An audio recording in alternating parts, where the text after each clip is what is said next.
Good afternoon, everyone.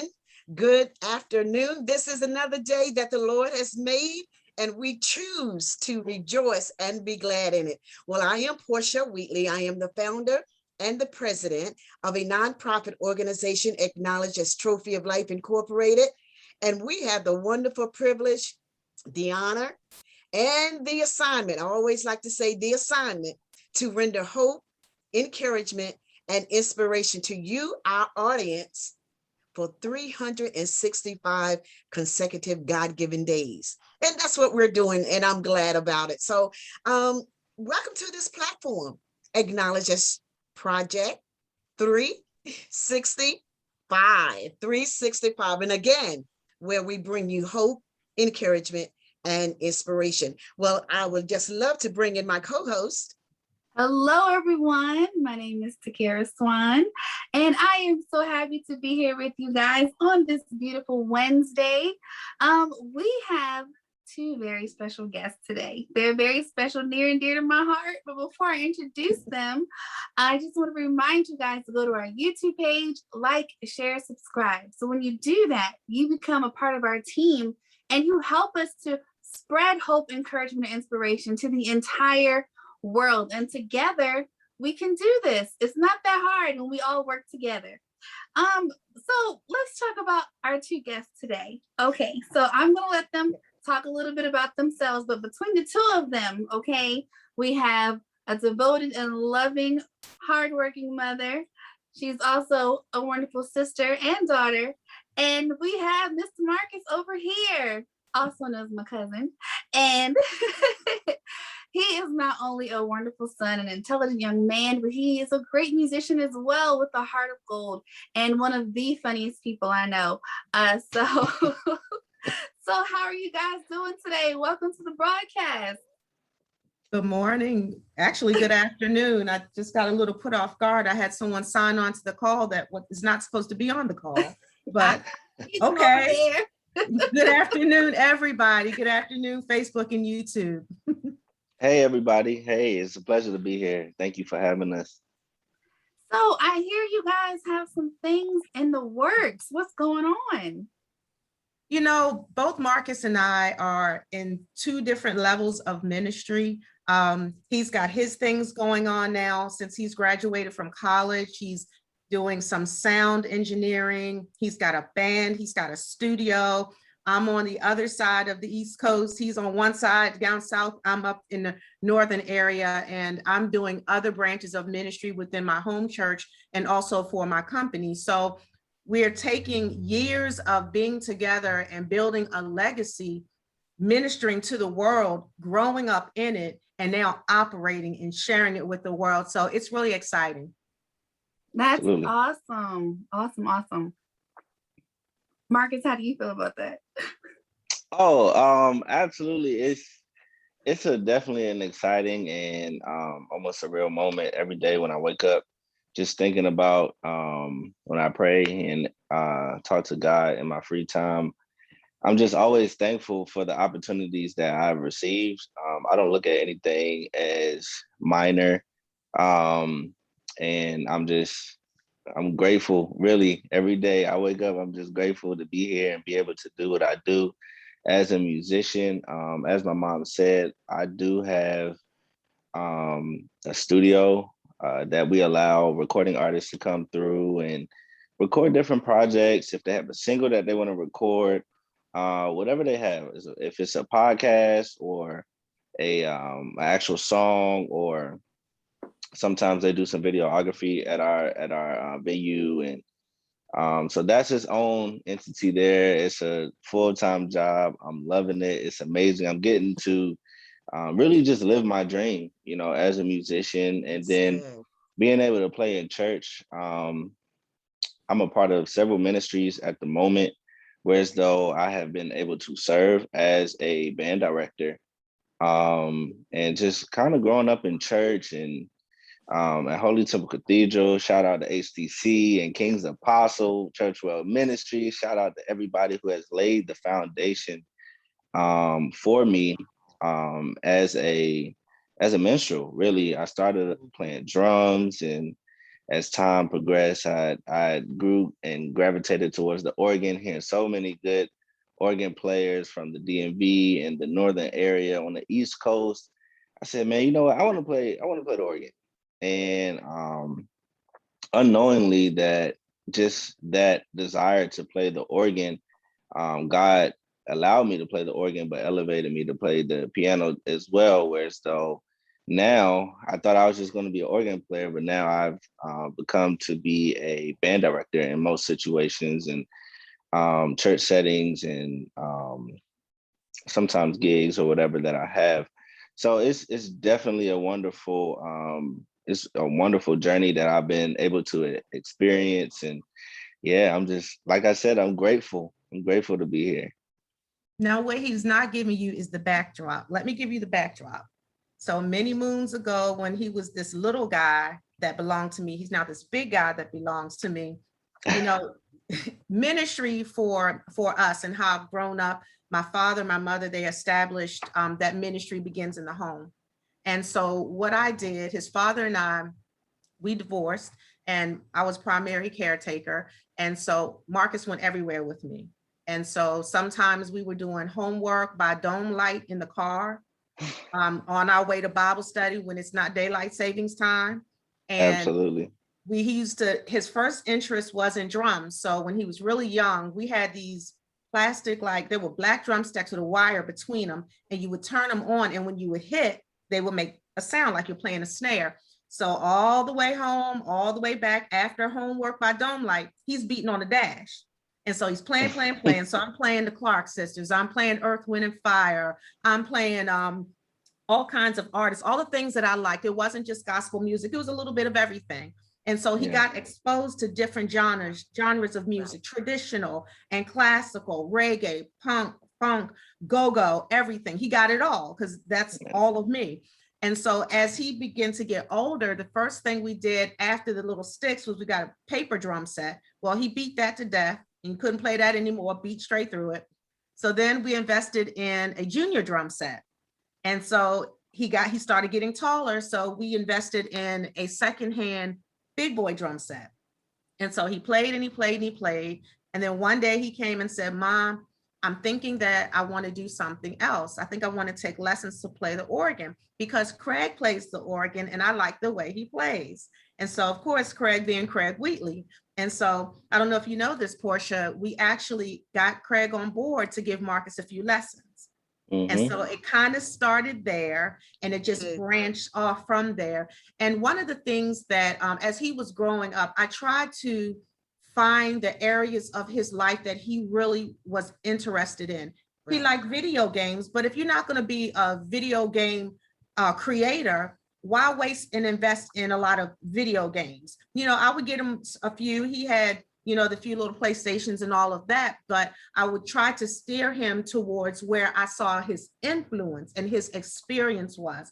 And he was gravitating. I wasn't pushing him. I was steering him maturely into that direction because I knew he enjoyed it. And so his gifts that I would buy for Christmas, you know, he'd have the bicycle, but he might have the bongos too. You know, because the family was singing, we were in ministry, we were creating, we were doing all of that. And he felt it, he saw it, and I saw that he wanted to be a part of it. And so as I see him now, he's grown up, he's, you know, been playing in a church. He started with drums, master musician. Then he went to Oregon, being an MD. He was working with me when I was MD for the choir and doing praise and worship and with the Baltimore Sisters and with the Holy Temple Choir. And I could name and name and name. He's been a part of all of that. He went to North Carolina A&T, graduated with a degree in music. So all of this was destined to take place. And it all started, I believe, with the ministry in the home. And I encourage any parents who are out there who are struggling, trying to connect with their children, find what interests them, and then you become a part of their interest. If it's sports, if they want to cook, if they want to be a rollerblader and the best rollerblader, Tony Hawk, if he wants to skateboard, whatever, invest in their gift. Go to the games. Absolutely. stand there and with the flour and sift the flour for them while they're putting together the cookie dough or whatever it is, be there with them. Don't send them, go with them. Be a part as much as they will allow you to be a part, because as they get older, they're going to grow on and they'll never forget the time that you spent with them, depositing into them, encouraging them, and also hearing them when they cried or when they were sad or when they were discouraged. And nobody can be their bigger cheerleader than you. So that's for all the parents. And that's what I did. And his father, of course, was very present in his life, but with him being with me the majority of the time, I had to learn to do that. I had to put my weekends, my free weekends, when I might want to go on a date or hang out, aside sometimes, because I wanted to spend time. I had to go to the band concerts and they were grueling, some of them. Oh my goodness. But I went to those concerts and I high-fived him afterwards. And he said, did you hear me hit that part? And I said, I heard you and I really didn't hear it. But, you know, you tell him that and it was great. So, you know, he remembers those things. And I see him now on his current job. He's got jobs because he's like, hey, mom, that's got all the jobs from In Living Color from a long time ago. But I see him on all these jobs that he's doing that are a part of his purpose. And he's on Instagram. And so he's encouraging a lot of the other younger kids. I hear him saying things that I've said to him when he was that age or throughout time. And so the legacy lives on. It didn't just start back in 1993. It carries on to 2021 and beyond. And I'm encouraged and I'm proud about what I'm seeing him do. When I put together some things for my book that I put out in my company, and actually the trailer that's connected to this Facebook Live post, he actually created the music for it. That was all Marcus. And he put together a couple of things. I said, no, man, I need a vibe. You know your mama. I need a vibe. Give me a vibe. So when you listen to it now and you feel the little pop going, that's the vibe that my son created for me. So that is wonderful. I tell you, it's amazing when you invest in your child. And I like it because you did not say, they just can't do something aside from church. It just has to be church. No, you know, everything that you've done, it does not always have to apply to your child. However, it does develop from what you've developed or put in him. It's amazing. It's so different. It's so different. I would imagine the way Bishop Baltimore and I forgot your mom's name, Lady Baltimore, Eileen. I know that. Yes, Miss Eileen, what they instilled in you, same goals, but a different way of getting. His generation is a different way of getting to those goals. Same God that you love, but it's a different way. Even I look at sometimes the way this generation dress. Yeah, I'm like, what is that? It's a repeat. It's a repeat. On history just repeating itself. Yeah. Just still love God. Still love God. Well, Angie, you were probably going to hell when you said you would listen to something other than. But look, I definitely understand. I remember when Brian was a little more energetic, and I'm like, oh, both of them are gifted with their music. But I remember Brian was a little more out there. Spider was a little more out there. And I'm like, what is he doing? And I'm trying to get him gospel. Yeah. And one of the ladies from the church said that was an art that was in him, creative art that was in him, that he was displaying. And I look at him now, all of that genre that you just mentioned, he's got it. He's got it and gone on about his business. So whatever it is that God really first deposit in your child, you have to see it and recognize it. To our audience, of course, see it and recognize it. And as Angie has said, help to develop it. Invest in that particular gift that you see your child. It may, like I said, it may not be something that you like per se, or even something that you do, but it's something that God put in them. And when they take it to the street, when they take it to the marketplace, when they take it to the businesses, different empires and legacies that the parents leave for them, it's awesome. Now, Marcus, when you were growing up, and now you have your grandfather, Bishop Baltimore, you have mama, and now, of course, you're taking it on, what they deposited in you. What differences do you see? I mean, I know you're not doing the same thing, or shall I say the same way that Bishop Baltimore did it. And then mom might do it another way, but I want to hear from your generation, from you, the differences that you see. But yet, all of you guys still love the Lord, Mhm. and you're meeting at the same meetup point. Absolutely.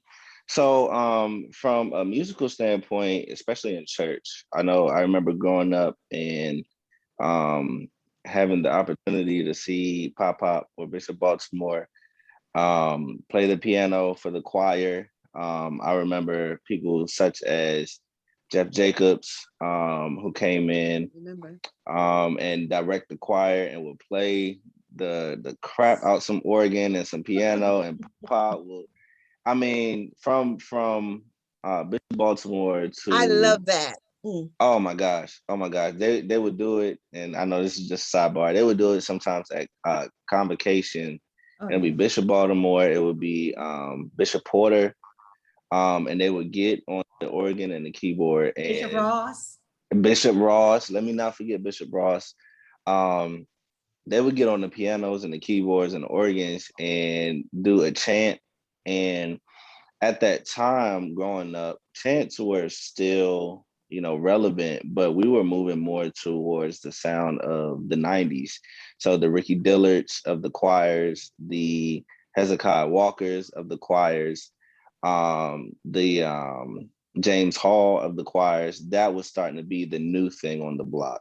So everybody in church was starting to gravitate towards that sound. Well, now what I see a lot of gospel music is changing for sure in church.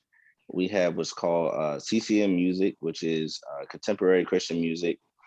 And a lot of the CCM genre is starting to be implemented into the church. So where choir music was once I guess, the leading sound of the gospel or the church per se, um, now CCM music is starting to be the leading sound of church. So I realized that, and then it's certain places that has a good balance of both. So certain places have, maybe they'll do CCM for praise and worship, and then they may have their choir for a sermonic selection, or they may have their choir Mm. before the preacher or Mm-hmm. the bishop or whoever's getting up to render the word. So in the music industry, I'm noticing that that's a change. The sound of gospel music is changing from what I was once known to hear. I remember hearing, like my mom said, the Clark sisters and the James Hall and the Hezekiah um, and the Ricky Dillards and the Milton Brunson. And I mean, I Yeah. remember hearing from the Thomas Whitfields. I remember hearing it from the top down, and then we would hear Earth, Wind, and Fire, or I would hear Earth, Wind, and Fire. It's because she exposed me to it. And the good thing about that exposure is now I'm able to not only be comfortable in a church setting, but if I get called by Earth, Wind, and Fire to play some Hey, music, I know their music already. I know their repertoire. there You you know go. what I Speak mean? it, son. So, it's a little bit of as far as the changes that I'm seeing. Of course, we all know with the pandemic and everything, church, from how we grew accustomed to it, have changed from actually being in service to now everybody's live streaming. Is now, if you're not live streaming, it's you almost behind the times, because you have to be able to reach the world and your audience. And now being able to implement, I love being at a church that's able to implement both the contemporary Christian music, but also the traditional choir sound and hymns. Mm-hmm. Let's not forget Yes. hymns.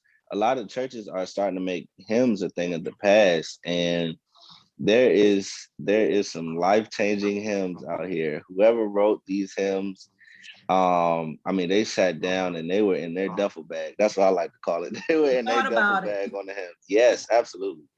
So that's what I see now. The sound of church is starting to change. I'm not going to say whether it's a good thing or a bad thing. I just believe that it keeps a good diversity when you're able to implement both sounds into one location. So what would you, I love that. I love that feedback. What would you say to a young man or a young lady of your age group and generation?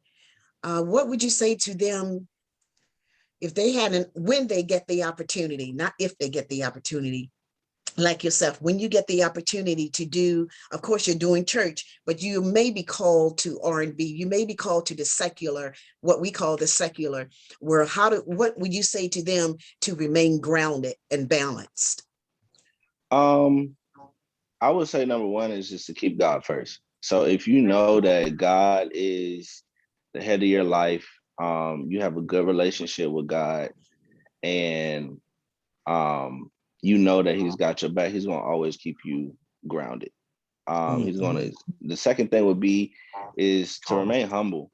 My humility, and I've learned that my humility has taken me extremely far, further than I already thought of. So, um, I've been in situations where I personally felt as though the musicians that played before me, or musicians who may have played with a certain artist and that artist called me to do the gig, will run circles around me as a player. However, humility will take you a long way. So remain humble, keep God first, continue to always be hungry for your craft. I know for me, and I see it a lot of times. Sometimes you get good at what you do, and the hunger to practice as a musician starts to fade, or the hunger to take your craft to the next level starts to fade.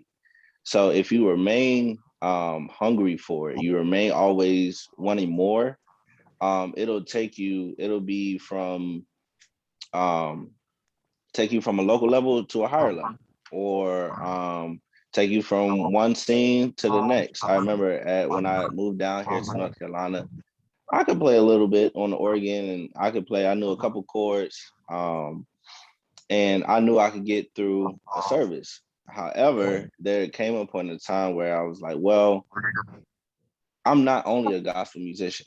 So don't get it wrong. I love the Lord. I will be in church every Sunday, but I want to take my gift to other stages. So I had to, what I was used to hearing, I listened to a lot of gospel, I listened to a lot of R&B, but I had to change what was playing in my ears. Meaning I had to stop, well, not stop, but I had to put other genres of music in my headphones, whereas though, okay, if I get called for a country gig, I'm able to execute. Um, so keeping God first is one, remain humble, and then always being hungry for your craft, always finding ways to fine tune, tweak your craft. And like, is that, for example, if I just stayed as a gospel keyboardist, organist, I would only be playing in church.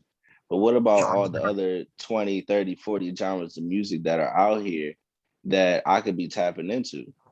So um that's what I would say for that. Just continue to keep God first, remain humble, remain hungry for your craft, and I mean, God is going to place you with the right people who needs to hear what you do and see what you do, and from that moment on, just be prepared. Just be prepared.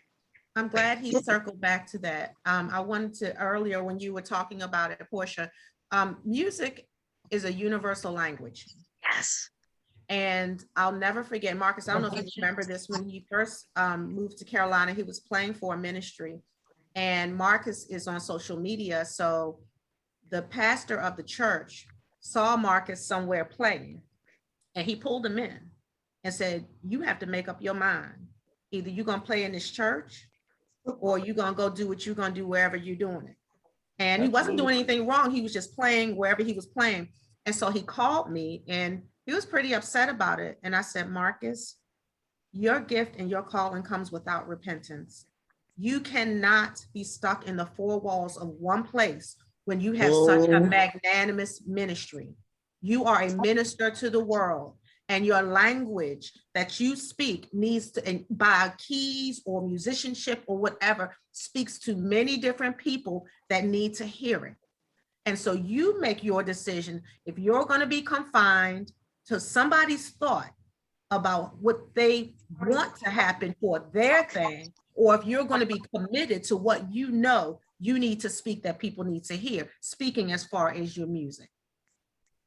I think that is so paramount in a sense that as long as you're confined to one setting, that particular local church, look at the many thousands of people that are being lost or not listening or not being able to hear the anointing, the gifting, the level of ministry that is in an individual when they take it to the marketplace.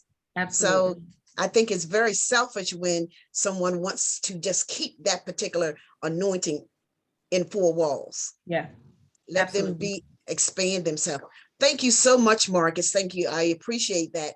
But Angela, you have some things going on yourself. Let's hear about this book, and let's hear with something else. The movie. What, or am I speaking the movie? Girl, Speak it. In Jesus' name.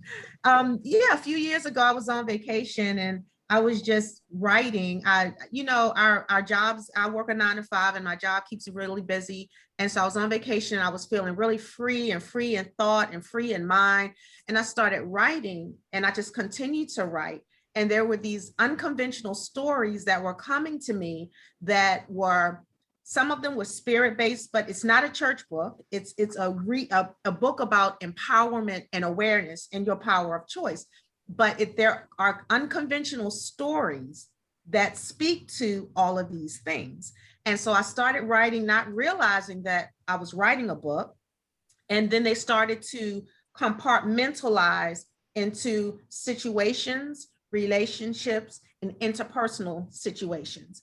And so the book is broken up in 3 parts: stories about relationships, stories about that are interpersonal for you, and then the other one. And so it morphed into something really cool. And I've been able to share it. I have this for you. I'm going to send it to you. So when we're not on social media, I'm going to get your address, and I have one for you too, Takira. But it's been really good. It's been a blessing. It's not just for women. It feels like it's a woman's book, but it's for men too. What do you do when you get into a situation and you have to decide whether or not I'm going to tell the truth or tell a lie, because the lie is going to get me the job. And once I get in there, I'll have integrity. But for right now, I'm just going to say this so that I can get in, because I need the money, or I need the health care. And, it's just about what's inside of you that makes you decide to do what you do, make the decisions that you make, and then whether or not you're going to decide to be a victim or a volunteer. It's that kind of stuff. So it's a really good read. I've incorporated some information there about pets, about people, about women, about people in the Bible. It's a little bit of everything in there. So it's a really exciting read. And it's a blessing. It's been a blessing to be the author of it. It's been a blessing to share it with the world. And that's definitely what you're doing, sharing it with the world. That's amazing. It's so amazing. It's amazing how God had you to sit back in a quiet place, or a place, period, and deposit in you. Those thoughts just didn't come from Angela, No. And then when you start to write and write and write, not even knowing that you were doing a book, that's a message to our audience. Chill out with yourself at times. Absolutely. Just sit back and chill with yourself. And it's amazing how God will speak to you.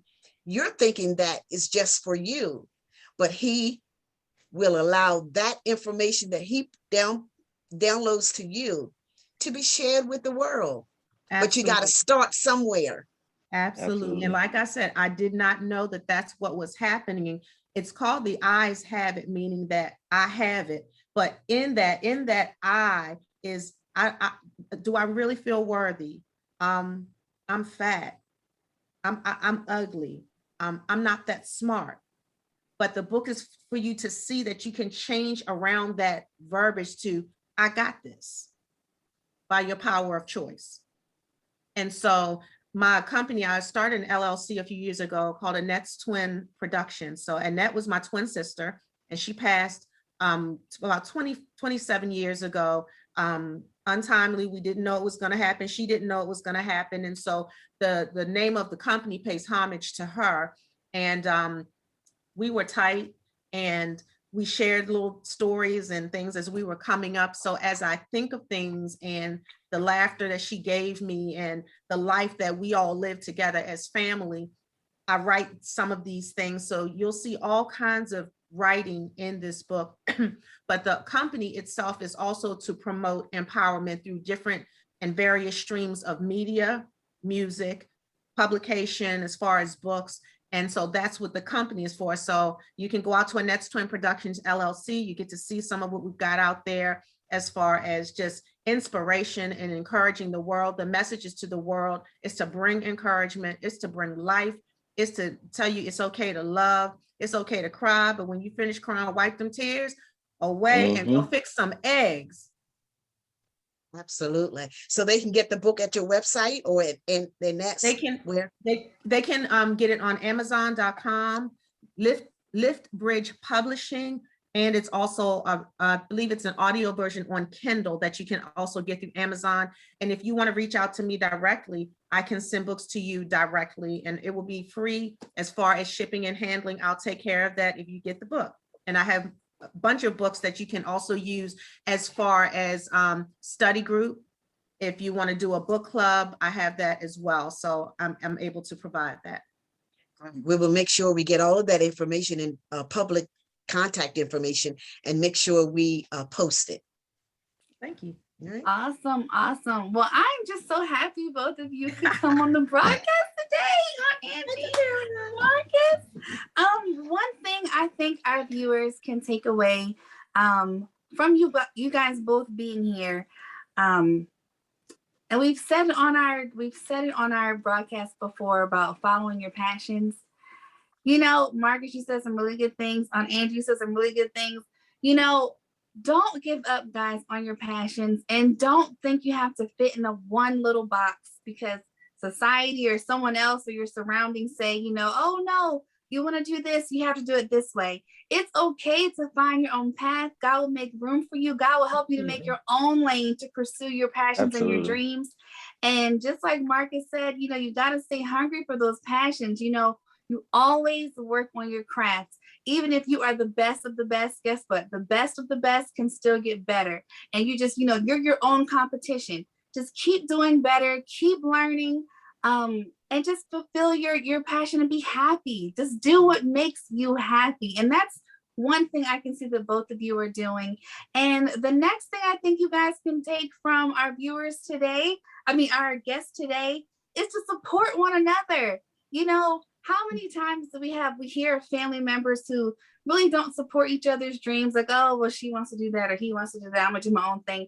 It's okay to support your friends and loved ones and still do what you want to do, you know? So let's remember that we all have room. There's a place for everyone. And you just grow and develop so much faster when you support others and you love others. So I just really want to thank you guys for on the broadcast. You guys are so loving. You know, I love you both so much. We love you too. Anything else you want to say, Miss Portia, before we end? No? Well, I just want to thank you once again for coming on our broadcast. And guys, please support our guest today. Go to the website. We're going to post it in the chat. Purchase the book. If you're in the area where Marcus is playing, go support a gig, you know. You know, anything serious. They're both loving and approachable people. So just go up and talk to them. Now, don't be, you know, creepy like, hey, no. Just go up to them and just say, hey, you know, be normal about it. But but thank you so much, guys. So viewers, Absolutely. I hope you enjoyed this broadcast today. Of course, we will be back again tomorrow at 1 p.m. Eastern Standard Time. And if that's all we have, I'll see you tomorrow. Have a great day, guys.